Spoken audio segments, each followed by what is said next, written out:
સુરત ખાતે દર વર્ષની જેમ આ વર્ષે પણ સુરત મૈસુરિયા ભાટિયા સમાજ દ્વારા 11મી વાર્ષિક સામાન્ય જનરલ સભા તથા ફાઇનલ 2024-25 ઇનામ વિતરણનો કાર્યક્રમ યોજવામાં આવ્યો હતો। સુરત ખાતે દર વર્ષની જેમ આ વર્ષે પણ સુરત મૈસુરિયા ભાટિયા સમાજ દ્વારા 11મી વાર્ષિક સામાન્ય જનરલ સભા તથા ફાઇનલ 2024-25 ઇનામ વિતરણનો કાર્યક્રમ યોજવામાં આવ્યો હતો। કાર્યક્રમની શરૂઆત દીપ પ્રાગટ્યથી કરવામાં આવી હતી અને ઉપસ્થિત મહાનુભાવોનું પુષ્પગુચ્છથી સન્માન કરવામાં આવ્યું હતું અને તેજસ્વી તારલાઓનું ટ્રોફી અને ઇનામ આપી સન્માન કરવામાં આવ્યું હતું। મૈસુરિયા ભાટિયા સમાજ દ્વારા ઇનામ વિતરણ, નોટબુક વિતરણ, મેડિકલ કેમ્પ, આધાર કાર્ડ, પાન કાર્ડમાં કાર્ડ કેમ્પનું પણ આયોજન કરવામાં આવે છે।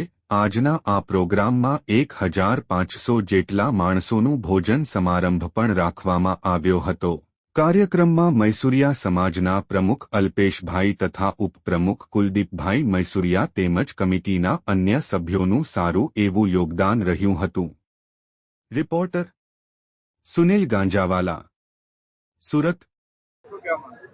આજે સુરત મૈસુરિયા ભાટિયા સમાજનો 11મો સાધારણ સભાનો કાર્યક્રમ રાખવામાં આવ્યો હતો।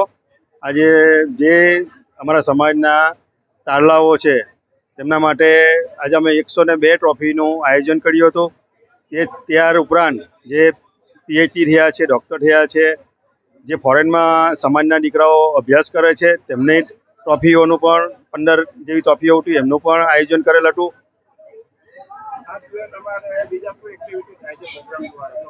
સમાજમાં એક્ટિવિટીમાં અમારે નોટબુક વિતરણ, મેડિકલ કેમ્પ, ત્યારબાદ આધાર કાર્ડ, પાન કાર્ડ